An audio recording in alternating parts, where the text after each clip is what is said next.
Summoners, a class that is based largely on creating minions for itself to remain effective in combat. A very powerful class that often disregards the sanctity of life and probably violates at least some section of the Geneva Convention.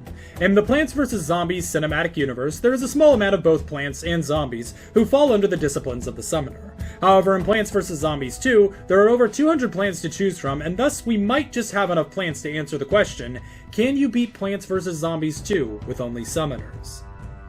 Well, to start out with, let's get a definition of summoners from a plant's perspective so I can begin creating my forces. A summoner plant is any plant that summons or turns a physical non-bullet entity as part of its main abilities outside of the plant itself being placed. This entity can be a zombie, a wall, a trap, or even another plant, but not a bullet.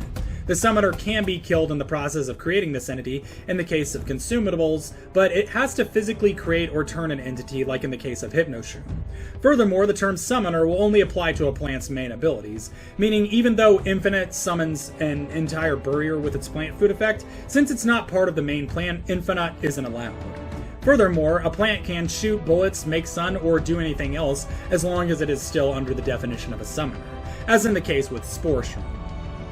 As for the challenge itself, my challenge will be largely similar to most other PvZ2 challenges in regards to rules. First off, conveyor belt missions, plant restricted missions, boss fights, and minigame missions, where it's impossible for me to bring or use summoners will not be counted.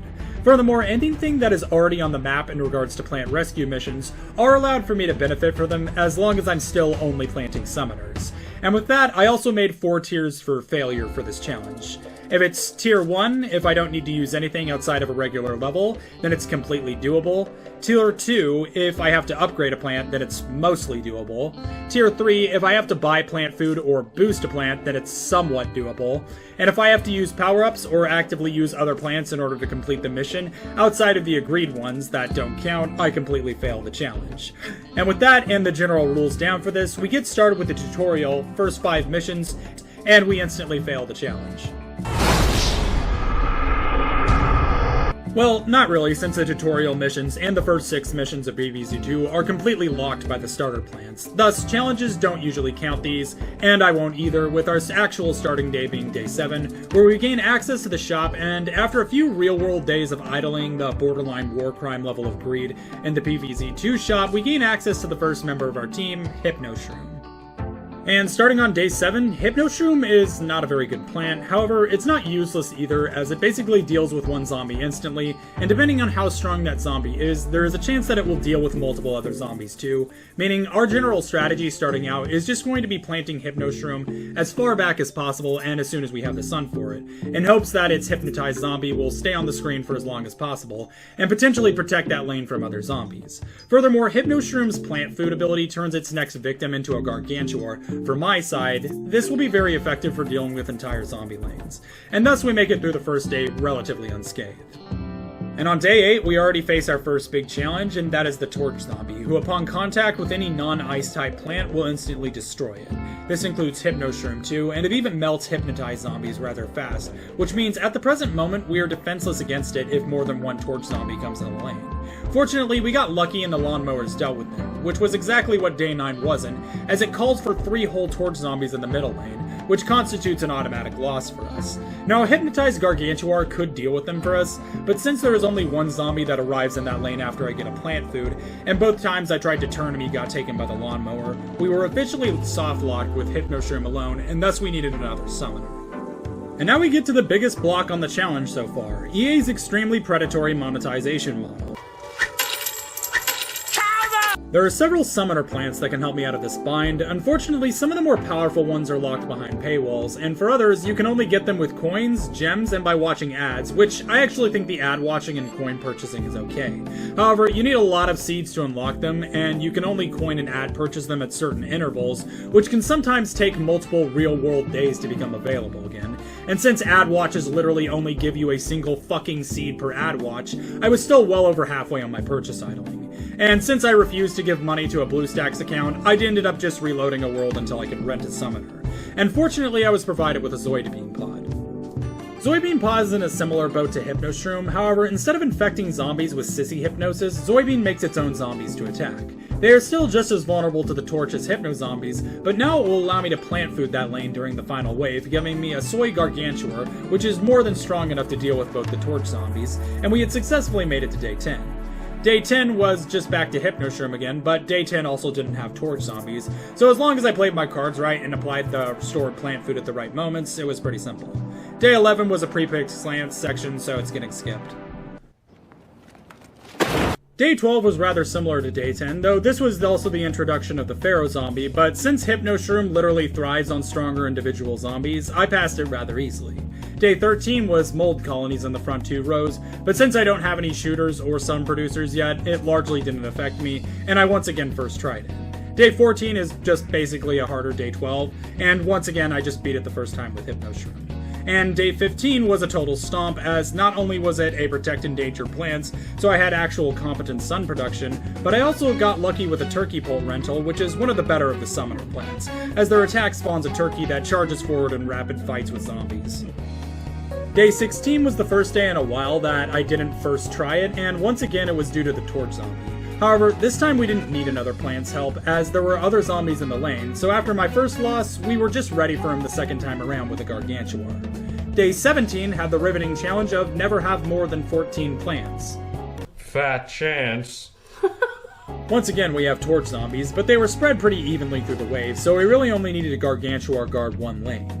Day 18 was a last stand wave, and once again, I don't think we're able to do this with Hypnoshroom alone, due to the simple fact that there are so many camel tablet zombies, and those are terrible for Hypnoshroom to possess due to the fact that the tablet actually makes the zombie lose the melee fight, due to the zombie stalling God damn it.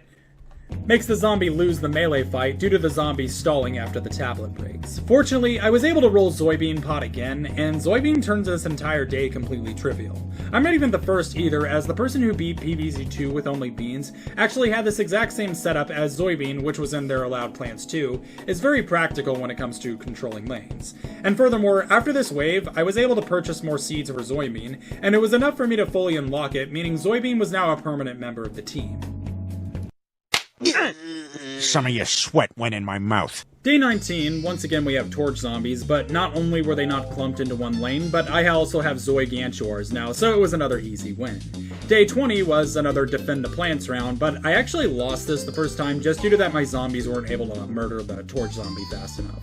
Fortunately, if I double stack Zoybean zombies, they actually have enough to tank a torch zombie after 2 waves. That combined with free sun from the defend your plants, and we won. Day 21, my strategy at this point was to Zoybean the lanes as fast as possible, but target stronger zombies with Hypnoshroom, and once again we were able to make it through fairly easily. Day 22 was a not have more than 18 plants and mold colonies, but since both of those still largely don't affect me at the moment, we once again won the day pretty easily. Day 23 played normally for most of the day, but had the highlight reel of the Gargantuar at the end, which was actually able to outfight one of our Gargantuars, but at the same time that's why I made 2 of them. Day 24, another last stand, but once again we have Zoybean, and they didn't even have Gargantuars either, so you know what this went. And then we get to day 25 of Egypt with the Zomboss fight. As stated, this fight doesn't count, so I just killed him using the snowball minigun.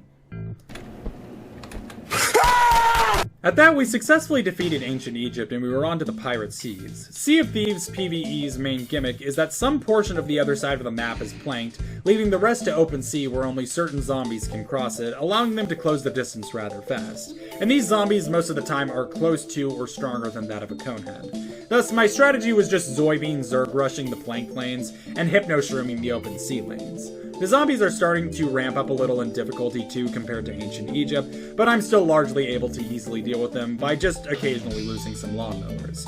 Nothing really else of note occurred for the first 4 days, as I was able to easily first try all of them. On day 5, I got lucky with another summoner rent roll, and this is a good time to bring attention to what I plan to do during the Dark Ages when sun doesn't fall from the sky anymore, as summoners actually do have a sun producer. Solar Sage is not only a sun producer, but a pretty good plant overall. It offers 1 free sun whenever it's first placed, but on top of that, it transforms the first zombie it touches into a pacifist that also produces sun by basically reenacting the Pepsi for Peace commercial. Solar Sage technically isn't the only sun producer summoner, as Witch Hazel's plant food ability actually allows her to turn a zombie into a toadstool instead of a puff shroom, and toadstools themselves produce sun-eating zombies. However, Solar Sage is our main go-to. I have no idea if Solar Sage alone will be enough for this whole challenge, but seeing as how sun production levels are right around the corner, I've now prioritized getting Solar Sage on my team as fast as possible. Day 7 introduces the barrel roller zombie, and although it doesn't look as threatening, it's actually worse than the torch zombie in every way but speed. It still insta-kills plants and melts zombies at a similar rate too by running them over. Halt! In the name of love! Its barrel is really tanky too, meaning the double stacked zombie strat doesn't really work on it here either, and it also explodes when it's destroyed, popping imps into the 2 neighboring lanes. We can once again deal with these using gargantuars, but we'll also have to be careful when we destroy them, as it can give an imp just enough time to destroy a soybean pod before it has a chance to spawn a zombie. Day 8 was a conveyor belt mission, so nobody cares. Day 9 there were no barrel zombies, and we were able to just use the same strategy again. However, Day 10 introduced the Imp Cannon, and it's problematic because I have no way of hitting the damn thing, and it consistently spawns imps for about a minute or two before it randomly launches imps over the map. And this one final attack is enough to completely ruin a run if I don't have a lawnmower or a Hypno Shroom ready in time, which I often don't. I actually failed Day 10 multiple times because I just didn't have the resources to defend against it in one time at that last brief window. I did eventually get through it by learning the zombie patterns and prioritizing soybeans over everything else though. Day 11 was basically the same as Day 10, but since I have the strat down now, we are able to get through it fine. But since I don't have anything interesting to say, I'll just give a random fact about summoners. Witch Hazel has an OnlyFans account. Day 12 was a gimmick level where you fire coconut cannons at seagull zombies, so it's getting skipped harder than Call of Duty cutscenes. And then we arrive at Day 13, the first sun production level. I do not yet have Solar Sage unlocked, and I'm not coping enough to drop $5 on Witch Hazel yet, and I'm also not in deep enough to spend $10 on a fucking glorified slot machine in hopes that I might get Solar Sage out of it. Furthermore, I didn't ban sun production missions, and I have no way of getting sun either. Thus, I'm gonna have to end the first part of this challenge here until I idle and reroll rent plants enough times until I unlock Solar Sage and can attempt Day 13. Will Solar Sage even be enough to complete Day 13? What other challenges may come up during the rest of this journey, and what horrible memes do I have up my sleeve? The only way to find out is to watch the next episode of Dragon Ball Z.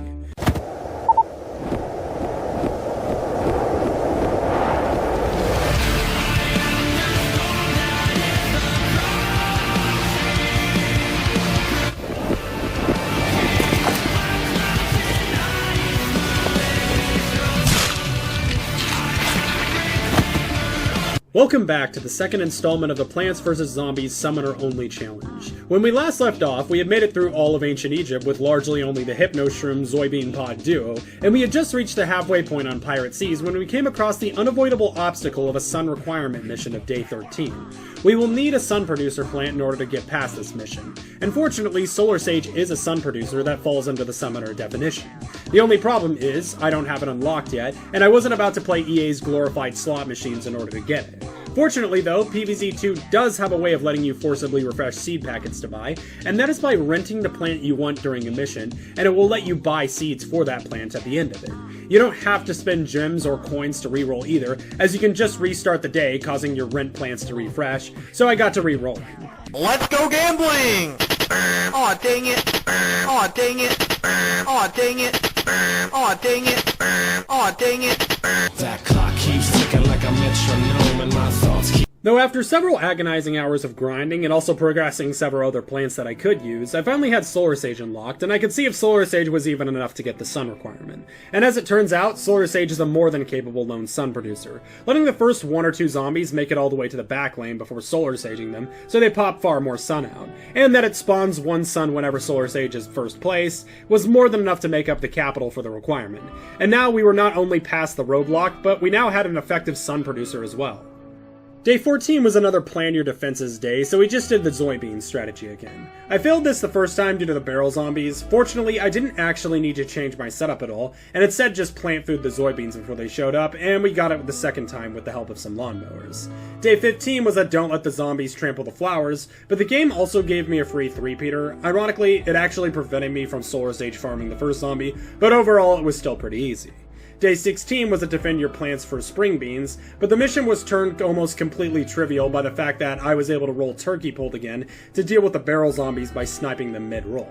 And day 17 was defeat 20 zombies in 30 seconds, also known as you'll either struggle with it for 20 minutes straight, or you won't even remember that this was the objective until you get to the end of the day and realize you already completed it. I will see what I can do. You have saved my kid. We also got lucky with another turkey pult roll, and it was enough seeds to put us over, meaning turkey pult is the second plant to become a permanent member of the team. Day 18 is a pre-chosen plants, nobody cares. Day 19 is produce 1,750 sun, and don't let the zombies trample the flowers. I rolled Spore Shroom for this day too. You don't typically unlock Spore Shroom until Neon Mixtape Tour, however, I didn't hack the game or anything to get it, and it allows me to get it just by re-rolling rent plants, as well as buying seeds for it, therefore it's entirely fair game even this early on. Not that he largely affected the outcome of this day, though. Day 20 was produce 1,000 sun, and not only do we get it easy with Solar Sage, but the zombies had little to no opposition either. They didn't even bring a bucket head with them. Like, if I was Dr. Zomboss here, I would have the zombie in charge of this attack publicly executed for incompetence. Day 21 was produce 2,500 sun and kill 5 zombies in 5 seconds. So far, this was the largest sun production we had to do yet, but it still wasn't anything special. Also, we got another seed slot, which we don't really need, as we don't yet have access to 7 summoners anyway. Day 22, on the other hand, is where things get real. What's the matter, big shot? Day 22 is a plan your defense mission, and normally that wouldn't be a problem. We would just Zoidbeam them and call it a day.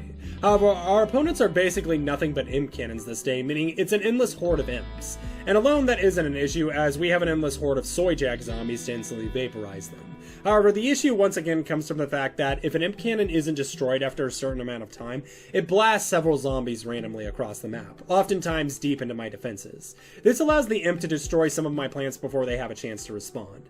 And if it was just 1 or 2 cannons, we could just let the lawnmowers or a hypnoshroom deal with it. However, this entire wave, once again, is almost nothing but cannons, and so far the only plant that I have that can hit it is with a turkey pult. But since turkey pult's main damage factor isn't the projectile itself, but the turkey damage, its attack is almost completely negligent to it. However, you want to know what plant's attack isn't negligent to it? F***ing Spore Shroom. That almost hit me.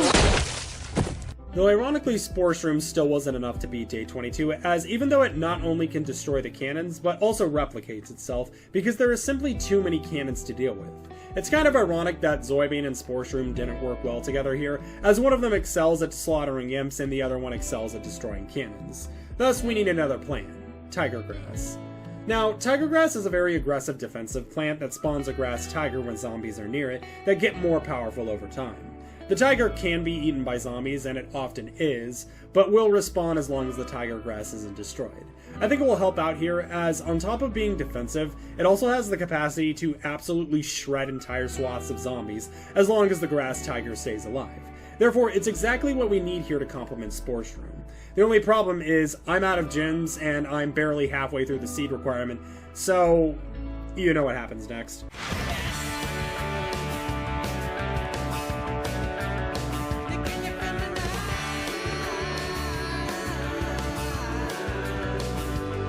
Oh, also, since I was doing this for so long, I also unlocked a few other plants, like Imp Pear, since it's technically a summoner. Since the imp it makes also isn't on my side, though, I don't know yet if I would run it as one. Plus, Imp Pear is a little bit overpowered anyways, so I likely won't use it in this challenge. I also won't be using Cauliflower, as it's too strong, even though it's under my definition of a summoner. And one more thing about future plant allowances. Do you guys think Witch Hazel would be a fun plant to add to this? I don't think we need her yet, but I do think it would make it interesting. So if the video's comment section has a rise in support for using Witch Hazel, I will buy her just for this challenge. But back to the task at hand, I did eventually get Tiger Grass, and I was finally able to use it in combination with Spore Shroom to beat Day 22, though I do think Tiger Grass also probably could have just done this on its own. And the rest of Pirate Seas was nothing special. Day 23, 8 zombies in 10 seconds and no trample flowers, pretty easy. Day 24, protect the beans for the second or third time. I couldn't be bothered to check which time it was. And Day 25, give Zomboss testicular torsion, and just like that, we were done with Pirate Seas. The Wild West first days played pretty much how I assumed they would, and that is actually rather normally without much challenge. Since over half my plants are almost just as good short range as they are medium or long range, and plants like Spore Shroom outright duplicate themselves, I really didn't need to follow a defined strategy for the first several days of Wild West, simply because it was too easy with all my plants. A lot of this is largely due to Solar Sage 2, as without it I would not be able to front these more powerful plants in a timely manner, and thus I likely won't even have that much of a challenge until we get to chicken zombies. So, good job, Solar Sage. It was completely worthwhile to idle for multiple hours to get you. Thank you. That looks mighty fine. Yeah. Would you like some hat too? And not too long. Day 6 was a plan your defenses mission, and with Zoybean supporting them, I honestly believe that Tiger Grass is equivalent to Pokra in potential, and in some cases even better than it, longevity-wise. Day 7, we were starting to get more of those armored zombies, which isn't too bad, because they take 6 Zoybean zombies to kill, but only 4 if they're stacked, and plus, if they get too far back, I can just Solar Sage them and turn them into money. Day 8 was a conveyor belt mission, loud burping noises, call power commits insurance fraud. Day 9 was survive with the given plants, blah blah blah, Tomb Tangler cryptocurrency rug pull. Day 10, we were introduced to the chicken zombies. Now, chicken zombies aren't too bad, as pretty much every summoner has a response to them. Zoe Zombie shreds them faster than how regular zombies shred turkeys. Turkeys on their own can deal with them too, and Hypno Shroom turns chicken zombies without them ever even being consumed. Still though, if we aren't careful where we take them out at, they can quickly dash to the backlines and it will be imp cannons all over again before we know it. Day 11 was spend no more than 500 sun. Fortunately though, we have Spore Shroom, where I baited zombies into the back row before turning them into more Spore Shrooms, and the fact that Solar Sage costs nothing, this day was pretty easy. Day 12, another conveyor belt mission. Everybody just pretend I said something really horrible here, and then timestamp it in the comments. Day 13 introduced the miner, which is problematic, but only slightly, as we can put a tiger grass in the back to deal with it. However, a tiger grass can't really do much else in the back lane, still not too much of a problem yet. Day 14 was a whole horde of chicken zombies, but once again, Tiger Grass is able to slaughter entire swaths of them before they even get anywhere, and even more so since chickens only have like 1 health. Day 15, don't lose more than 2 plants, meaning we can't take Solar Sage with us, but Tiger Grass once again proves that it's one of the ultimate defense plants, vaporizing anything near it. Day 16 was a Protect Endangered Walnut, which was accompanied by a pretty hefty horde, but with Zoybean, Turkey Pult, and Tiger Grass all attacking at once, the hordes were going down as soon as they perked up. Day 17 was to protect the zombies from trampling the flowers. I think the main gimmick of this one was supposed to be the bull zombie bucking itself over onto the flowers, but since my Zoybean zombies pretty much shred the bulls instantly, so quick before they even have a chance to buck the imp off, none of them really even came close. In Day 18, we finally come up on the big challenge for this world. And I was both very frustrated at this level, but at the same time I was also grateful that this was still actually a challenge, and all of Wild West wasn't just me throwing hordes of powerful plants up against waves with very little resistance. So far, there's been at least one of these hard missions on every world, so at least the challenge was still actually a challenge. As for what makes Day 18 so difficult, it is another plan your defense mission, so obviously my first response was to try the Zoybean 300. However, that doesn't work here for 2 reasons. First, the chicken zombies come in the first wave, meaning unless the chicken zombie is popped immediately when I have the Zoyba zombies up, they will instantly take out the pod. And this applies most enthusiastically to Turkey Pults and Spore Shroom too. And if it just stopped there, I would have to just get used to Tiger Grass and call it a day. However, there are also minor zombies in the attack, and Tiger Grass can't be everywhere at once, meaning even if I place it in the back where it can pick off the miners and defend from the chickens, it can't defend from both of them at once, and protect itself at the same time, meaning once again, we'll lose. I tried even using Hypno Shrooms on the minecarts to instantly deal with the chicken zombies, but once again, to no avail. I did eventually get through this day, and I'm not gonna lie, I'm a little embarrassed at what the solution was, as in hindsight it seems kind of obvious that I would just use 1 row of Tiger Grass to instantly vaporize the chickens and miners before they have a chance to jump, and have another row behind them to defend, but whatever, it's done. Day 19 was a little sweaty, as it's a don't lose more than 2 plants and don't spend more than 2,000 sun, though fortunately those 2 goals kind of go hand in hand for me, and I've nailed down that Tiger Grass is going to be my universal constant for defense plays up until I get Guard Shroom. Day 20 was a conveyor belt mission that makes me procrastinate writing a joke fun fact for it. I'll finish writing it later. Day 21, don't spend more than 1,750 sun, and don't let zombies trample the flowers. Another decent match, but largely Spore Shroom helps with the spending issues, as his main attack really renders the sun requirement irrelevant. Day 22, another given plants mission, don't ask who Candace is. Day 23, don't lose more than 2 plants, and don't trample the flowers. Once again, not a very difficult mission, since we have the help of tiger grass, and the soybean carts let me spread their greatness to every lane. Day 24 is protecting 3 walnuts, and just like the last walnut defense, a rather large horde accompanied them. However, this time the turkey-pult soybean combo worked just as well, once again stopping the bulls from even having a chance to buck over anything. We then committed Oregon Trail on Dr. Zombos, and we were done with the Wild West. Before we made it to Frostbite Caves, I had been grinding mints, and by first mission I had enough to buy the enchantment. Now, enchantment itself is only alright. It hypnotizes anywhere from 1 to 3 zombies randomly, costs 0 sun, and has a really long wait time. However, when combined with other enchantment family plants, most notably Soybean Pod, it can power them up. And needless to say, having Soybean zombies, which are already stronger than average zombies, having their own variants of the bucket heads allow me to basically wipe an entire lane, so long as they don't have something like a barrel zombie. This plant is great synergy, and it will let me beat Frostbite Caves without a doubt, as we were dealing with Neanderthals here. A solid low A-tier pawn xenotype, objectively speaking. And thus, before the frost really picks up, we were able to punch through the first 4 days, with day 5 being a conveyor belt mission, where Crazy Dave breaks it down for us. However, day 6 is the next really interesting gimmick for a level where most of my plants are already chosen for me, meaning I still have some slots left to choose only summoners. And thus, since it is possible for me to run only summoners on this mission, it 100% counts. And I took Solar Sage and Tiger Grass. Solar Sage being a no-brainer for Sun, and Tiger Grass being great all-around defense, and also good at busting ice. And since my Sun production keeps up with the Tiger Grass's fast seed refresh, I was once again able to bust right through it. By day 7, my main strategy for Frostbite Cave so far is planting my main plants 2 or 3 lanes away from the lawnmowers, so I can over time place Tiger Grass or Soybean pods to bust them, as Zoy zombies don't even get cold. We also are implementing in hit and run tactics for the Hunter Zombie's Snowball Thrower, dealing with them as fast as possible with either Tiger Grass or a Hypno Shroom. And day 8 was a conveyor belt mission. No, it's meow mix. Try again.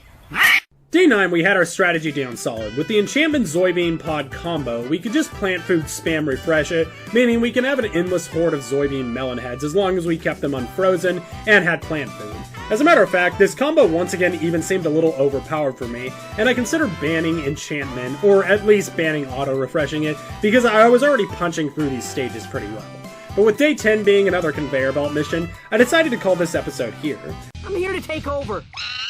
Oh yeah? You and what army? I was hoping you'd ask me that.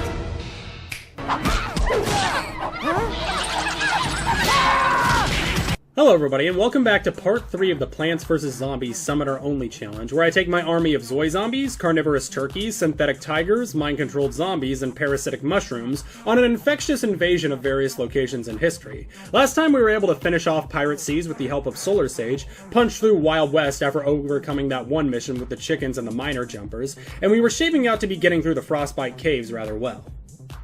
And continuing on to day 11, it was immediately another survive with most of the plants pre-picked, locking me to only 2 usable plants. I wanted to see how well I would fare without Solar Sage, so I ended up just running the Soybean Enchantment combo. Ironically, I dropped the ball and had to redo this mission 3 times due to a secondary challenge I entirely imposed on myself. I got it the 4th time, but this was a good learning experience to understand just how screwed I was if any of the backlanes got frozen, as I would have no way of unfreezing it. Day 12 was another plan your defense mission, further solidifying this danger, as it was vital for me to be cautious with placing my plants and conserving and recycling my sun, so my plants would be dug up before they could be frozen. I know this is gonna be hard for you, but put me out of my misery! Day 13, we were back to normal plant selection with the Protect the Flowers, which we were able to hold the line using enchantments and melonhead pushes for both the respective vinyl waves. Day 14 was Survive with the given plants, yada yada yada. Impair is wanted in 4 countries for unethical human experimentation. Day 15, things were getting really interesting challenge-wise, as I now had to pay far closer attention to plants and freezing, especially if there were secondary objectives now, as I once again had to repeat this mission multiple times. Day 16 was a conveyor belt mission, more random memes or statements. Don't ask why Vampercini's favorite song is Empty Be Square. Day 17 wasn't that difficult when I used my whole arsenal against the zombies, utilizing Soybeans and Tiger Grass to bust down ice as soon as it perked up. And day 18, oh, it's another conveyor belt mission. You know what, instead of making a meme, I'm just gonna have Peter do a cutaway gag. I forgot what the setup was. Day 19 was a most plants picked again, giving us only 3 slots, and I did end up using Solar Sage for this one again, and it was a decent challenge, but nothing too difficult, with both Zoybian and Turkey Bolt working in tandem.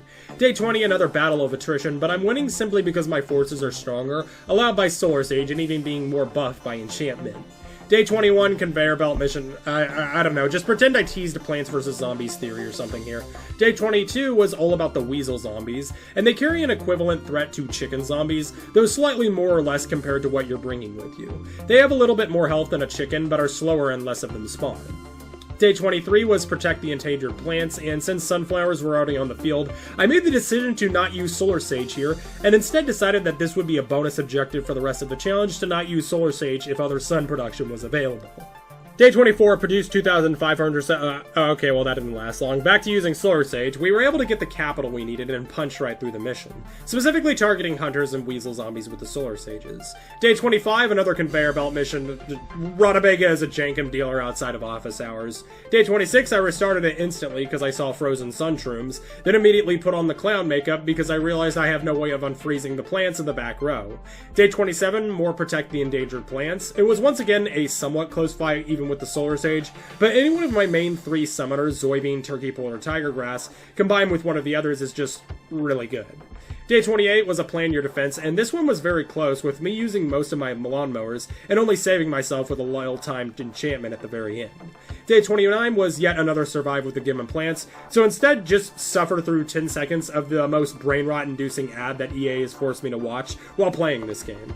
Guns clear the way. Bang, bang, bang. All clear. Perfect rhythm. Don't give the enemy time to react. Ouch, mistake. Lost 2 people. Oh, and day 30 we poached a mammoth. Now onto the Lost City. Now, Lost City's main gimmick is it has special tiles that produce sun when plants go onto them, meaning I was reimposing the secondary challenge without using Solar Sage. And day 1 and 2 largely played out how the ancient Egypt late days were, with me mainly just using Zoybian and Hypnoshroom. Things didn't really pick up until we make it to day 4, where we are introduced to the Excavator zombie, a zombie that blocks most frontal damage completely, moves decently fast, and throws plants behind itself to get ahead. He isn't any run ender of mine, as pretty much all of my plants can still hit him, though he's not a pushover by any means either. Oh, and day 5 was a conveyor belt mission. Day 6 had all the sun tiles close to the right side of the lane, so we tiger grassed them all and vaporized zombies literally as they spawned. Day 7 we did the same thing, though we also had to deal with umbrella zombies, which once again aren't that dangerous to us, as the only damage they can actually block are spore shrooms, because turkey bolts go right through them. Day 8, another survive with the chosen plants. Surely though, there won't be another one of these days that don't count towards the challenge anytime soon. And day 9 was a conveyor belt mission. Day 10 was 3 whole flags, but Tiger Grass really brings to light just how fast it vaporizes everything it is strong enough to do so. Day 11, we finally weren't close range anymore, so we planted all 3 of the main summoners again, and paired it with a single enchantment to vaporize the final wave. Day 12 was very interesting, as it was a produce 5,000 sun mission, which I thought I was going to have to break the secondary challenge, but turns out you can 100% do this with just the sun tiles. Most people who actually use Turkey Bolt consistently know that Turkey Bolt can basically stunlock a Gargantuar due to the fact that it has to hit each individual turkey. We take that combined with just using the standard plant spamming to block the Gargantuar from progressing, and we can just stall until the sun max reduces, and then finish off the Garg with a murder of turkeys. Day 13, conveyor belt mission. Day 14 was survive with the oh, okay, it's starting to not be funny anymore. Day 15 was protect 2 Keys, and since all the sun tiles are in the back, we just spammed a bunch of Zoybeans and finish off the tough waves with a single enchantment.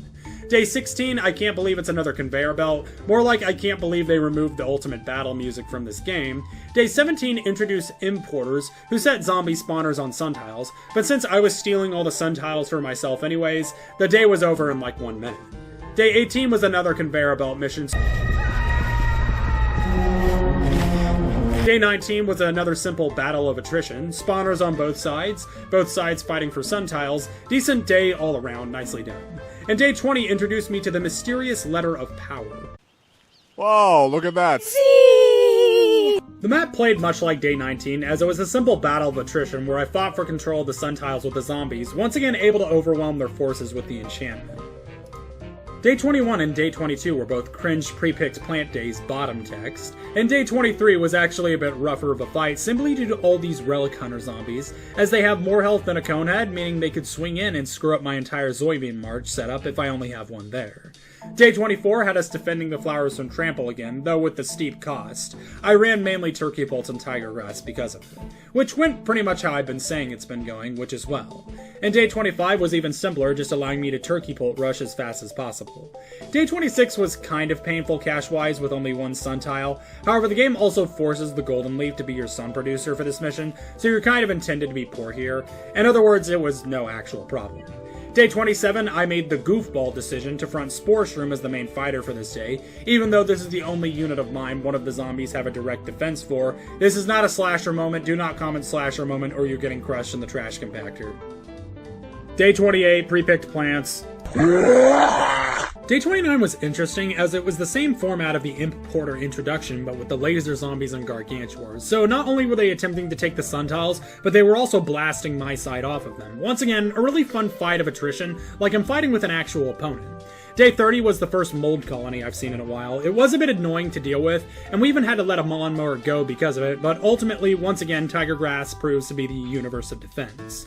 Day 31 was pre-picked plants, and we ended the Lost City by shooting down Zomboss's plane. Far Future's main gimmick is the power tiles that cause plant food used on a plant in that tile to spread to other power tiles of the same type. Thus, this world, like the Lost City, is a buff world, not a debuff world. And after only the first day of Far Future, I decided to once again implement in the no solar sage unless necessary challenge. And even more so, you have days like Day 4 where you have to use sun bombs for sun only. But for the most part, my strategy for these first several days once again revolved around the simple setup for Zoybean, as the sooner we can get a horde of our own, we can end waves before they even start. And excluding the several survive with the given plants or ultimate battle conveyors, nothing really even that difficult even happened through these first several days, even without Solar Sage, as once again, it appears as though most all summoners are just really competent plants, though eventually we get to Day 10. Day 10 introduces the Discotron 3000, who, like the dancing zombie in the original, summons 4 zombies around itself anytime one dies, but this one also has the benefit of being a high health mech, and it was even enough to take down my Zoigantuar, however, it's just as susceptible to the horde as any other zombie. Day 11 was a plan your defense, so I went with the Turkey Bolt and Zoybean combo, using enchantment once if things got hairy. It's also worth mentioning that Far Future has the most dangerous imps, which are tougher and slightly faster. Nothing a bit of plant-placed war crimes won't solve, but once again, we should be cautious. Day 12, they released the robot Gargantuars, so we respond with our own Gargantuars, and have a good old-fashioned mech battle movie that was probably directed by Michael Bay. And Day 13, they started to buff how quickly they send the cone bots after us. However, enchantment once again gives my own zombies just enough of a buff to push them right back, as melon heads are almost capable of dealing with them on their own. Along with enchantment randomly hypnotizing zombies, it has really been the MVP of Part 3, as it just turns my soybeans into total monsters. Check it out.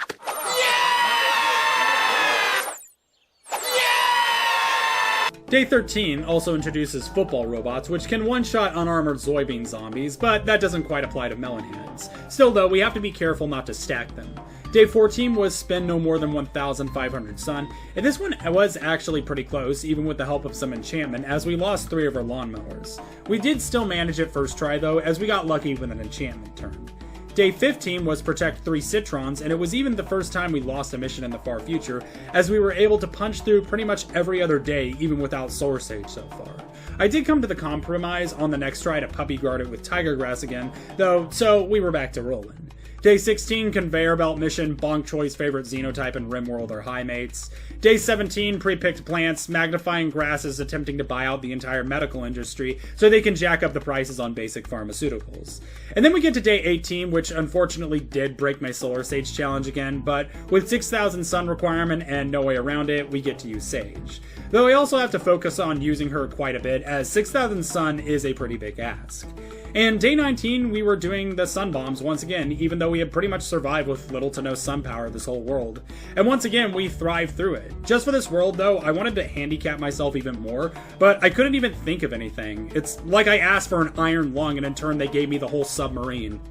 Oh, that was the setup. The last of the far future days did reintroduce some difficulty, but nothing too noteworthy. Day 20, I failed the first time simply because I couldn't deal with the armored imp bots fast enough, though a bit of tiger grass later and that was rendered irrelevant. Day 21, I got to use Solar Sage again due to the Sun Challenge, which let me spam turkey bolts, causing them to rip every mech to pieces within seconds. And Day 22, plan your defense, so I went turkey bolt and Zoidbeam again, and vaporized almost everything that stood in my way until 2 football mechs got stacked, though they were screwed when I popped multiple turkey bolts on that lane. Day 23, never have more than 16 plants, and don't spend more than 2,250 sun, and that was completely sidetracked as the entire day was a glorified imp apocalypse. So I just played stingy and just planted a bunch of tiger grass in the back.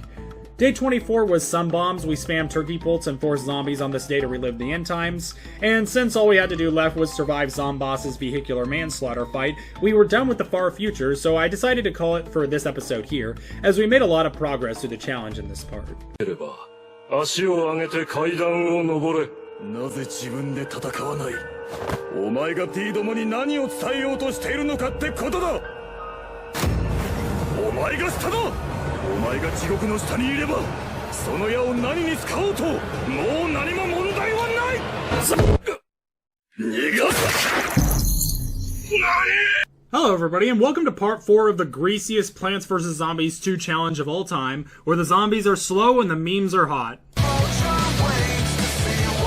Last episode we finished off Frostbite Caves, breezed through the Lost City, and beat Far Future without even using Solar Sage, and I was fully confident that we were not only going to beat this challenge, but we could do most of it without even using Solar Sage. Starting the Dark Ages, we deal with the rather unfortunate gimmick of this world that forces us to use a sun producer of some kind due to the no sunfall in Dark Ages, and the fact that summoner plants are usually expensive. Still though, just to challenge myself for at least the first part of this, I spent 7 tries trying to beat the first night without using Solar Sage either. It is unfortunate that I won't be able to do my secondary objective for Dark Ages, but once again I'm just having fun here at this point. Furthermore, I wanted to add more summoner plants to the roster for each episode, especially since last part the only addition we had was the enchantment. But since we voted against subscribing to Witch Hazel's OnlyFans, and I'm still a fair bit away from getting Spore Shroom, Snake Lily, or Dragon Brute, I dug up another Rimworld plant that satisfies the requirements of the summoner. Bombogranate deals damage around itself in a similar way to the Cherry Bomb. However, it also leaves behind a bunch of minor explosive seed plants around it after it dies. And these seeds are in fact plants, as you'll later find the Rapper Zombie will attack them, and they can be dug up by the player too. Also, although they are guaranteed to spawn, they are separate from the Bombogranate, as the Bombogranate is the explosion itself. So for all intents and purposes, the Bombogranate counts as a summoner. Welcome to the team. I tried out the Balloon Flower spawner and the Meteor Flower too, but neither of them really spawned anything that would actually be counted as something other than a bullet. Plus, Meteor Flower shells more people than both Napoleon Bonaparte and the Combine Empire combined. They're shelling us! Day 4 was a conveyor belt level, and Crazy Dave suggests we commit more war crimes than we were already doing. Then I realized there were Hypno Shrooms on the conveyor, and yep, you guessed it, I tried and you can in fact beat this level with only Hypno Shrooms. Day 5 introduced the Jester Zombie that throws projectiles back, but like with the Umbrella Zombie in the Lost City, that really only applies to Spore Shroom, so basically he's just a glorified conehead. Day 6 was a plan your defenses mission. To stir it a bit away from soybeans, I used nothing but turkey bolts and just placed a few well-placed pomegranates at the end, and they didn't even get to my lawnmowers. Day 7 was a display of some night zombies, so I decided to measure how many Zoy zombies it takes to kill one, and if they aren't stacked, it's usually the 6th zombie that will kill them. Day 8 was survive with the given plants, however, Hypno Shroom was once again allowed, so I went ahead and beat the stage with only Hypno Shroom and Sun Shroom again.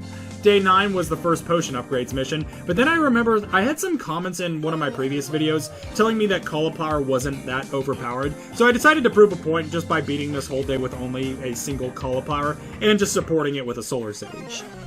Day 10 was a conveyor belt mission. Hypno Shroom was eaten by one of the pigs, and is the reason why the brother did not share and in turn got himself killed. I shall have these oats myself and dine with the tall, skinny gods. I am sorry for you, brother. Day 11 introduced the Wizard Zombie that turns plants into harmless sheep. He's fairly dangerous normally, but he can't really do anything to Zoy zombies once they're on the field, among many other things. Day 12 was to protect a bunch of Puff Shrooms. Basically, the Puff Shrooms disappear after some time, but using plant food refreshes them all. I had some trouble with this mission when I first played it like a decade ago, but that was when I didn't have summoners.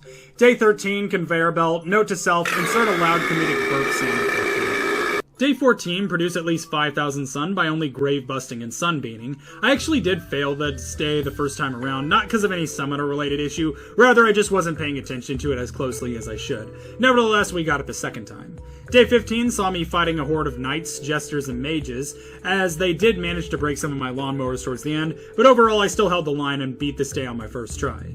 Day 16 introduced the King Zombie, who knights peasant zombies, so my Zoivine zombies introduced him to how every single monarchy eventually falls. Day 17 was another potions mission, where I learned that my own Zoivine zombies can actually drink the potions too, just like the zombies can, and with my Crunk zombies we ended the whole day in only a few minutes. Day 18 was survive with the given plants, and this time I was not graced with the divine grace of Hypno Shroom. Day 19 was protect 3 magnet shrooms, and there's this Gargantuars, but pairing soybeans with 2 rows of turkey bolts, and the day is over as fast as it begins. And day 20 we finished inside of Dr. Zomboss, and just like that we are done with the Dark Ages. On to Neon Mixtape Tour. Don't worry, I go back to not using Solar Sage after the first day, and this world's main gimmick is random music plays in the background that gives zombies a variety of different buffs and certain zombies different powers. It won't be too significant early on, but it's worth noting. Day 2, I wanted to see if Spore Shroom would actually be the meta for its own world it was in, and so far it was doing exemplary work, but once again, we're really early on. And Day 3 was a conveyor belt mission. Ew, gross. That sucks. Day 4 attempts to force 3 different plants on me, which I unsurprisingly used none of, especially considering one of the plants used is Fat Beet, one of the badder plants in the game value-wise. Summoners are better anyways. Day 5 had us protecting endangered plants, and that's when I decided to reroll the secondary objective of no Solar Sage again, and that was a huge restoration of difficulty even with the pomegranate. And it took me 3 tries to get through this world, as I had to strategize in defending the aforementioned useless fat beads. Also, after this, we finally unlocked Obama Granite, as I have been reloading pretty much all through the Dark Ages, and before you ask me, yes, it was extremely agonizing. Though since Obama Granite is pretty strong, and I was already blazing through some of these, we might end up banning it on missions where I can't beat it without Solar Sage. No, pomegranates! Day 6 was a conveyor belt mission. Cauliflower is responsible for creating the first vomit coffin. Day 7, I tried to beat it with a single cauliflower that I rent rolled, and some Solar Sage again, but Punk Rock Zombie humbled me. I, for some reason, thought that Spore Shroom would be meta on its own world. It was not, and I rage restarted a second time. And finally, I just played ultra defensively with Tiger Grass again, as that's basically been the ace in the whole strategy for me when everything else fails. Day 8, I wanted to try something different, but ultimately just ended up defensively grass tigering a second time, as they are just so efficient at everything. Day 9, survived with the given plants. Fat Beet willingly sided with the Combine Empire when they invaded Earth. Day 10, conveyor belt mission. Pretend I slandered Celery Stalker here. Day 11, pre-picked plants. 3-Peter commits tax evasion every single year. Day 12, the big selling point of this day, is the Gargantuar, and Neon Mixtape actually has one of the worst Gargantuars in the game, as it has a long-range insta-kill attack. However, it is not immune to lawnmowers. Day 13, plan your defenses. The first time I tried this, I used turkey bolts. It didn't work out, so I once again threw together the duo of Tiger Grass and Zoybean pods, with hordes of rabies-infested plant-based zombies ripping the meat-based zombies to pieces. Day 14 was pre-picked plants mission, where the cactusy was forced upon me. Day 15 was the protect the lane of fat beets, and I was just going to go far off to keep them safe with tiger grass, up until a rapper zombie showed me how to scratch it, so we just adjusted our tiger grass placement and finished it pretty easily afterwards. Day 16, conveyor belt mission, the screaming never stops and the pain that comes with it is unbearable. Day 17 shows off the breakdancing zombies, that when their song plays they will move a little bit faster, and whenever they come across another zombie they'll throw them a bit further ahead than themselves. Sometimes screwing me over, but since I'm really only running summoners, it usually just ends up killing the zombie faster. Day 18, just more breakdancing zombies combined with rapper zombies, nothing too threatening to us, and we were able to eviscerate the zombie hordes against us with little resistance. We didn't even lose a lawnmower. Day 19, conveyor belt mission. I unironically think Tomb Tangler is a good plant. Day 20 was a bit more vicious, with roller skate zombies protecting a bunch of punk rock and rapper zombies, giving them just enough time to screw over my lawnmowers and leaving me defenseless for the last wave. I did fix this the second time using the same way I've dealt with most stick-ups for this world, though. Crazy Dave tries to make us Forest Rat Friday Night Funkin'. Day 21 was Don't Let the Zombies Trample the Flowers, and without Solar Sage, this level is pretty difficult, just because my forces can't be in as many places that they need to be this early on. I lost several times before I concluded that this can't be beaten without at least having enchantment. Fortunately, I got lucky with a couple of its hypnotizes, and we even managed to take down the Gargantuar with it. Day 22, they explain what Spore Shroom does, even though it's been on our team for several worlds now. And then we have a conveyor belt level. However, this conveyor belt may actually be doable with only Spore Shrooms. First time around, I did have to use a Cherry Bomb at the very end, but let me know if you want me to retry this day for the final episode, as I think you actually can beat this with only Spore Shrooms, thus only Summoners. Day 23 was surprising, not in the sense that it was particularly easy or hard, but the fact that Spore Shroom was actually able to pull its own weight compared to my other Summoners for this mission. I still ended up needing to Tiger Grass towards the end, but Spore Shroom was now officially more than just the only true ranger of the team. Day 24, the Plan Your Defenses. I literally did the exact same setup I had last time, with Zoy Beans and Tiger Grass, though this time a Gargantuar did manage to break through. He didn't break through the lawnmower though.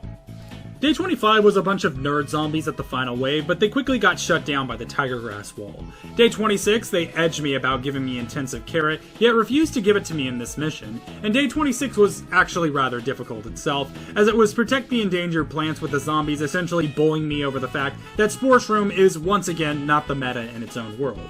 And after a few more intense edging sessions, we unlock Intensive Carrot. Day 27 is a conveyor belt level, but once again it contains the Spore Shroom summoner, and this day is actually completely doable with only Spore Shroom, and I even got it on my first try. In Day 28, I decided to allow Intensive Carrot, as it technically does fall under my definition as a summoner. It creates a non-bullet entity outside of the plant itself that is separate from it.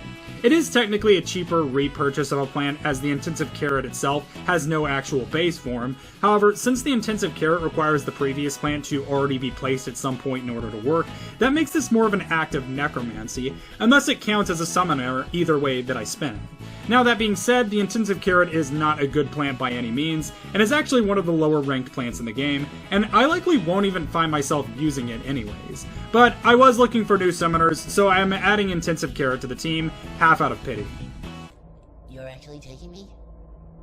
I don't have to be alone anymore? You might have your uses.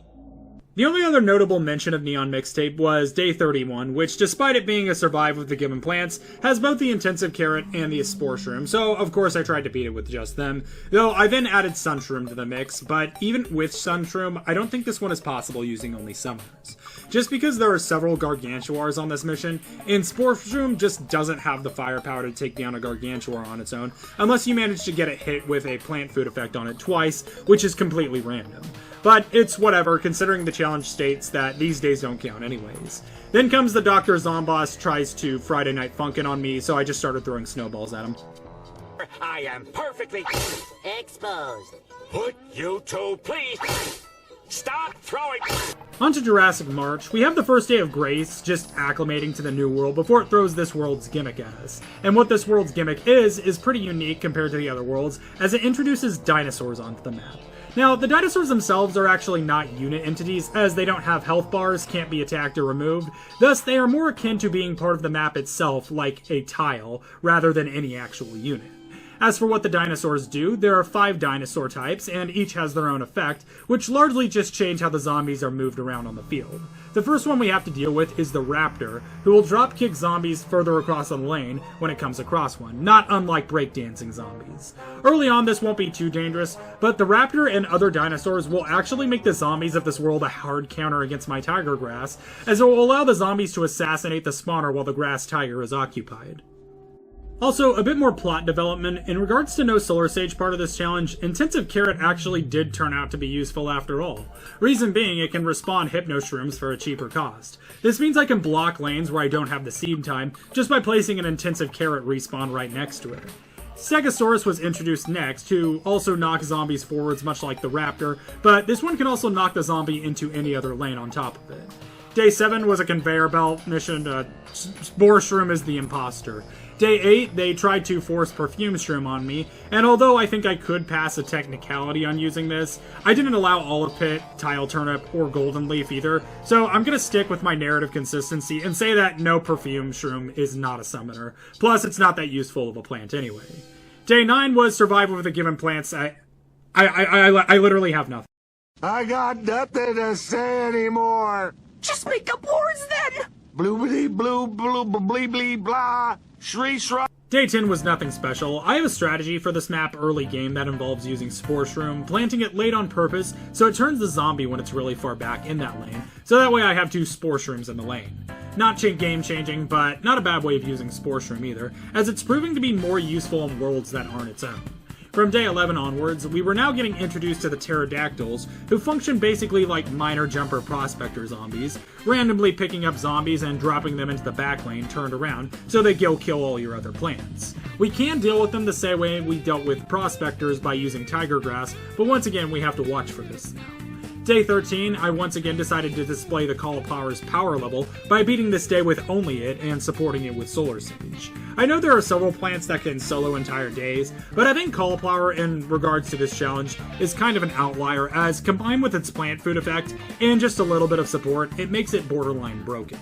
Day 14, conveyor belt go brrr. Day 15, protect 2 primal walnuts, and once again with my full force of summoners, this entire day was pretty simple, with the only real notable thing happening was the gargantuar at the end, who was drowned in a sea of turkeys. Day 16, conveyor belt again, the pain is unbearable. Day 17, nothing noteworthy happened, with me just Zerg rushing the zombies with another Spore Shroom armor. Day 18 introduces the 4th dinosaur, the T-Rex, who unlike the other 4 actually gives the zombies a simple speed boost instead, causing them to run really fast across the lane until they collide with a plant or other creature. I can easily stop them in their tracks with soybeans, turkeys, tigers, or other zombies, but if we were stopped up on funds, we may be in deep at some points with this. Day 19 was don't trample the flowers, and this looks really bad. Those flowers are really close to the thank fuck, it's a conveyor belt mission. Day 20, produce at least 2,000 sun, we all know where this goes. I Solar Sage with a bunch of plants, then do like the Tyranids do and destroy all life in the galaxy in a matter of minutes, once again ripping the remaining gargantuar to pieces with a horde of turkeys. Day 21 introduces the Jurassic Bully Zombie, who gets his own introduction from Crazy Dave because he's immune to knockback effects. However, we are summoners and this is entirely not a factor to us, so we just play through the day pretty normally and barely edge out a win towards the end on our first try, because although all of that, they are still pretty tanky. Day 22 is a prepare your defenses mission, and although it did destroy most of my defenses towards the end, ultimately we finished it off with just a sneaky pomegranate towards the end, and we didn't even lose any lawnmowers. Day 23 is Primal Potato Mine's introduction, one of the best explosives in the game, however I am bound to only the summoners. Pomegranate was the obvious substitute for this map, but even so I got overwhelmed twice, though the third time I just played obnoxiously defensively with Tiger Grass in the back once again. Day 24 was just close due to all the high armor value of all the Buckethead zombies combined with the Jurassic Bullies and the dinosaurs supporting them. I still ended up getting it on the first try, but it was really close with 0 lawnmowers to spare. Day 25 introduced the worst dinosaur of them all, the Ankylosaurus. These guys are extremely dangerous as they can ruin an entire lane and in a game in a matter of seconds. What they do is, in their lanes, they will whack the nearest zombie with their tail, dashing them almost all the way across the lane, able to sometimes knock a plant square back or two on impact, and other times destroying the plant entirely by knocking it off. We can once again stop them with our own summoned monsters, but that requires us to actually have them up beforehand. I failed 3 times on day 25 before finally making it past, and we still have 7 days of Ankylosaurus to go.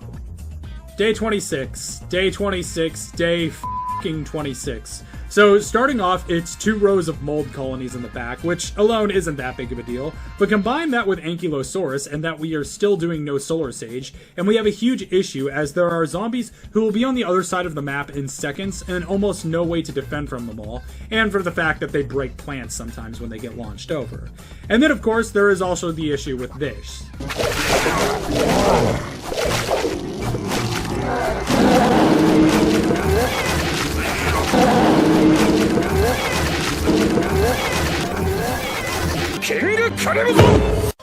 This isn't the worst thing to deal with on this day, but it's certainly something we have to look out for too, as I was actually wrong that my other monsters can't stop Ankylo projectiles mid-fight. And of course the T-Rexes certainly weren't making my job any easier either, causing them to rush zombies down the lanes almost as fast as Ankylo while I was dealing with them. I tried using pomegranates preemptively too to set up minefields in the hopes that it would stop zombies before they could push too hard. Though my eventual solution to this wasn't any one thing in specific, as it included me playing my son obnoxiously consistent conservatively, even letting my first lawnmower go early on, and using pomegranates whenever I could to set up minefields. I was honestly a lucky find on my part to come across not just pomegranate, but intensive carrot too, as they basically saved the no solar sage part of this run. Day 27, plan your defense. I once again did the exact same thing as last time, except I put tiger grass in the back this time so we could puppy guard against pteranodon zombies. Easy day all around.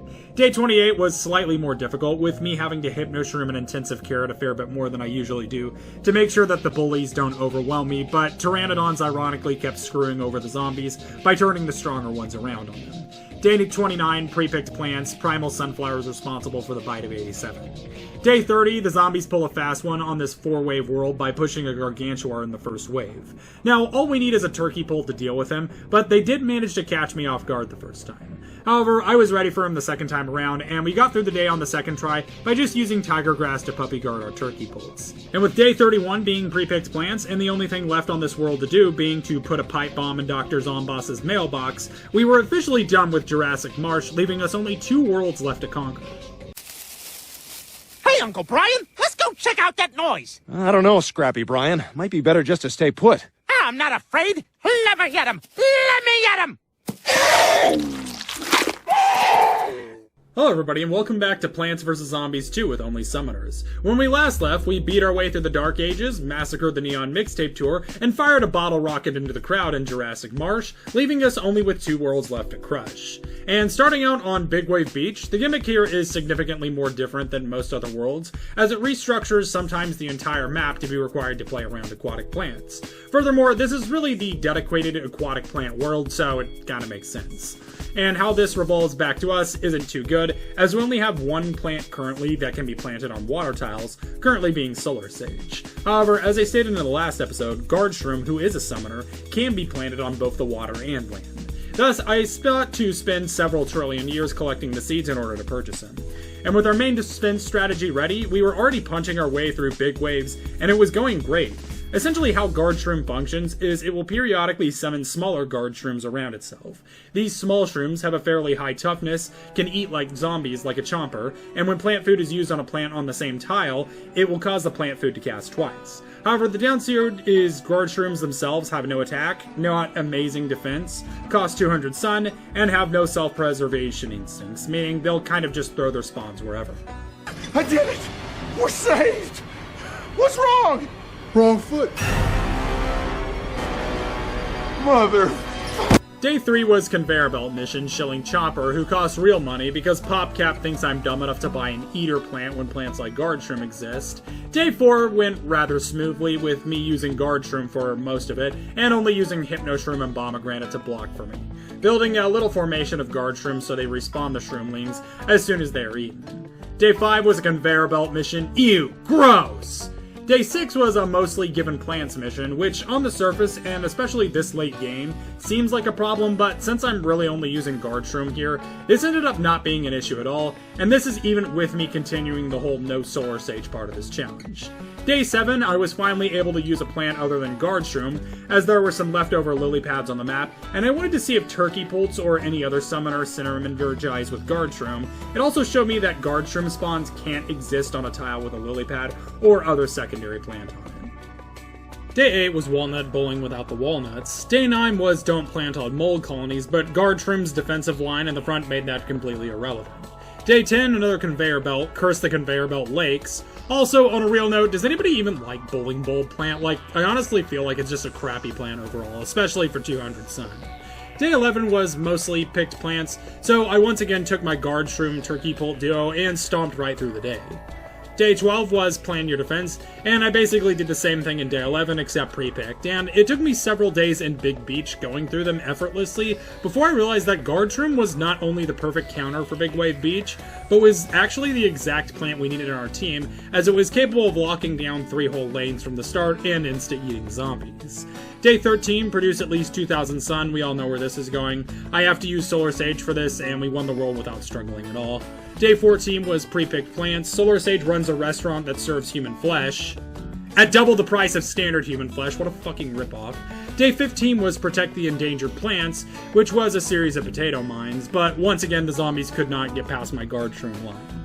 Day 16 got real as Dr. Zomboss threatened to have his Gargantuar throw it back for me in the locker rooms. You realize I'm a guy, right? Do I look like I care? Gender has got nothing to do with love. It was a conveyor belt day though, so nobody cares. Day 17 was the first big mix-up, as we have it introducing squid zombies who function similarly to wizard zombies, except their squid stay behind even when the zombie is killed and have to be destroyed manually to restore the plan. Thus, we have to change our attack to using Zoe beans so they can break the squids while also moving down the lane to assassinate the zombie. Day 18, conveyor belt mission, normalize feeding people to crocodiles, it's okay. Day 19, played as normal. I also started employing the strategy several days ago of immediately divvying up all the lily pads on the right side of the map so I could get closer to a quicker guard shroom purchase, since the lilies would just be in the way anyways. Nothing too outlandish, but I had beating big wave beaches with the guard shroom down to a science now. Day 20 was kind of close just due to all the Gargantuars and being supported by the squid zombies, but with the most of lily pads still being up, I planted Zoe beans on each of them, allowing them to both rush the squid zombies and throw Zoe Gargs against the sea Gargantuars, once again pushing us right through. Day 21 was a conveyor belt mission, homing Thistle as a war criminal. Day 22 introduced the other big danger zombie, being that of the fisherman, as he can cast his line over and pull a plant over to him one tile, eventually pulling it off screen. On the surface this seems really bad, but then you realize that the fishing pole also targets the guard shroom spawns, meaning you can literally use it to spawn more guard shroom spawns without even planting more guard shrooms. When I say guard shroom was the perfect addition to the team, let this stand as proof. Day 23 was another interesting one, as it gives us a protect the banana launchers and endangered plants, which allow us to throw strikes everywhere, but send dangerous zombies like fishermen after us. However, thanks to the cover of the guard shroom, the whole mission ended up just being another shoot the fish on the barrel. Day 24, another Walnut Bowling Netflix adaptation. Bowling Ball was the one who shot Spartan Cat. Now priority one. Day 25, another Produce the Sun mission, which, even with the use of Solar Sage, was somewhat close, as I had to ignore threats so I could make sure I did beat the 5 zombies' other objective fast. Day 26, another Walnut Bowling, but this time without the bowling. Day 27 was a most plants picked for me, and it did actually get somewhat close, as one of the early zombies got my guard shroom early game, cause teehee no self-preservation, but I still managed to first try it. Day 28. Now, Day 28 was horrible because it was a lose no more than 5 plants with fisherman zombies too, and guess what? Guard shroom spawns do in fact count for this mission, so the first time around the zombies actually barely clutched me towards the end. Which is what I would have said if I didn't plant a tiger grass in front of the fisherman to assassinate him. Not for reals. Day 29 was yet another plan your defense, and pretty much the only maintenance I had to do for my defensive forces was for the end when a Gargantuar came, so I just dealt with them using a single turkey pole. Day 30 was protect a back row of guacodiles, and this was actually the first day of Big Wave Beach that I failed the first time, just because a guard got the better of me. Not only that, I failed it a second time due to one of the guacodiles getting sniped by a fisherman. I got it the third time just using a combine of turkey bolts and guard shrooms, but I surprised myself that I made it this far into Big Wave Beach without losing once. Day 31, another survive with the given plants. I'm unironically writing a Plants vs. Zombies theory now because the series got such good reception from you all. And Day 32, Dr. Zomboss tries to shame Chomper for gooning over Bikini Zombie, and then seconds later introduces me to his shark girlfriend where they make OnlyFans content, so I responded by trying to murder them both. And just like that, we were done with Big Wave Beaches and we were on to the final chapter of our journey. Modern Day is the finale of Plants vs. Zombies 2, with its world gimmick being that it has zombies from any other world that can attack during it, and that portals open around the map in inconvenient locations that spew these exact types of zombies out. Look at that. What kind of bitch-ass portal? That's such a stupid portal. What is this, Nintendo 64? However, other than that, there is no other world gimmick, so as long as we have time to plant our summoners, we should be fine. Day 3 is a conveyor belt mission. How crude. And Day 4 was an imp apocalypse, sending several imps at me, not only in the beginning, but throughout the day, even ending with a Gargantuar on as early as Day 4. Still though, Turkey Pult renders that irrelevant. Day 5 was a good reminder that this is still a finale, and that I often wouldn't have time to plant or summoners, as I had to let multiple lawnmowers go at the very start just to get my guard shroom defense grid set up. Day 6 was produced 4,000 Sun, so naturally we Zerg rushed it effortlessly. Day 7 was, early game at least, played pretty much like a game of chess, with me having to formulate a reaction towards the fast approaching zombie varieties, but later on added significantly more war crimes and squid zombie lockdowns, so I even had to lawnmower some of it. Day 8 made me play a stupid matching game. I literally hate these worlds with all my heart, but I'm sure the next day we will be able to get right back on track. No, just kidding, Day 9 was a pre-picked plants day. Day 10 was literally just Day 4, but with future tech instead. I was able to once again fend off the gargantuars using just turkey bolts, but it's best if I let them get closer in so the shroomlings can bite them while turkey bolt is still stunning it to death. Day 11 should have been one of the harder missions from earlier on, due to the newspaper zombies, but thanks to Guard Shroom, who insta-chomps them before they can even go enraged, we're able to pretty much deal with them effortlessly. Day 12 was don't lose more than 10 plants. I honestly doubted that I would lose that many even with Guard Shroom, but just to play it safe, I hugged the back wall with nothing but tiger grasses, and turkey bolted the gargantuar as it came. Day 13 was just another puzzle game, the pain is unbearable. Day 14 was pre-picked plants, please make the screaming stop. And Day 15, we have to protect 2 walnuts. We play mostly the same as we normally would, but with Guard Shroom a bit closer to the defense targets, and one of the walnuts got a bit close due to the Temple Raider zombies, but a pomegranate solved any solid issues. Day 16, yet another conveyor belt mission. Day 17, the nerd zombie makes a comeback, even though his arcade won't activate his infinite hordes, but the real danger is that he's paired up with the crystal skull zombies, who will not only destroy any Zoy monsters in front of him, but the nearest plant in front of him too with his laser. Not run ending, but he will be able to take out entire Guard Shroom lanes if I'm not diligent about fighting them. Day 18, bulls, balloons, newspapers, and surfers, all of which are vulnerable to getting eaten by Guard Shroom instantly, and the world didn't really last that long because of it. And Day 19 was a conveyor belt. Day 20, for some reason there were sun tiles, even though literally nothing noteworthy happened today. Like, this whole day was just a nothing burger. Day 21 introduced the All-Star Zombies, which are dangerous because they instantly punt imps, and they rush down the first plant on your lane, but they still weren't going to stop Guard Shrooms from eating them, or protect the portals from getting spawn camped by them. The Day 22, you know what? Day 22 was shut up, that's what Day 22 was. Day 23, I decided to change up my strategy for no reason, only to be met with a horde of squid zombies who caused me to lose most of my lawnmowers and almost lose this day too. I don't know if I would have had these problems otherwise, but at least it was still getting more interesting towards the end. Day 24 was to introduce the punted imps as non-projectiles, who basically just blow up after randomly for walking some time, taking any plant on the same tile with them. However, they can't detonate their explosive vests inside of a Guard Shroom's stomach, so you know where this led. Now, Day 25 was a conveyor belt. But Day 25 also had its belt filled with nothing but intensive carrots, so we sort of win this day by default.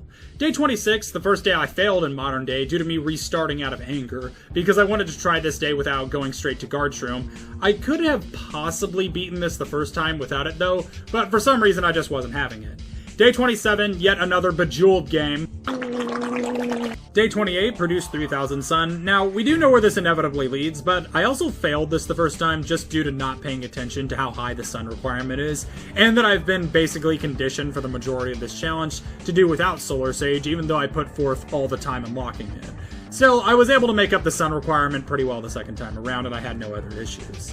Day 29, rapper zombies show up midday and prove that my Guard Shrooms are 100% not untouchable, which gave a newspaper zombie enough time to breach my defenses and lose me the whole day. However, the second time around, Guard Shrooms still stood true with me, just using other summoners around it, and with a quick sleight of hand with a pomegranate at the end, and I was able to sweep my defeat under the rug.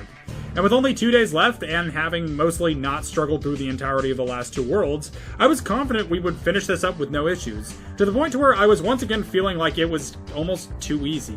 And to that note, I blame Guard Shroom for the literal perfect counter for both of these last 2 worlds. It's all his fault. I'm sorry for having a tight, juicy It's all my fault! But my gloating was a bit too early, as Day 30 was finally the big hard. Not hard as in challenge breaking, as I'm sure I could have first tried this with Solar Sage allowed, but doing it in a way that actually challenged myself. So Day 30 is a don't trample the flowers, and the flowers are pretty close to the rightmost side, meaning you have less than half the time to react than normal. Combine that with All-Stars, newspaper zombies, Gargs, and huge waves, and your only hope is to both be the fastest hand in the West and play obnoxiously conservatively with your Sun. I thought using tiger grass on the minecart would be the only way to get through this, as I had time for literally nothing else, and tiger grass was generally the strongest. And after trying this around a dozen times, I came to the conclusion that this was not possible without at least enchantment. Enchantment is still random and can't exactly be relied upon, but with how fast everything is coming in, and the fact that it can turn 3 zombies at once, we just might have a shot of getting through it with it. I still ended up trying the tiger grass strategy a few more times before using the enchantment to give early cover to me so I could place guard shroom down and have some shroom spawns by the time the next zombie came. And this went great for me too. It still wasn't quite enough to get me out of the woods, as I'm still dealing with tons of gargs and really only one shrooming to guard each lane, so instead I'm just going to go down the exact build order of what I did, as there was little to no room for error on this last mission. Enchantment the first imp bomber so not to spin sun, let the first balloon zombie activate the lawnmower so you can sit and gather sun for a bit longer, and let that guard shroom you placed in the second row on the flowers has more time to set up.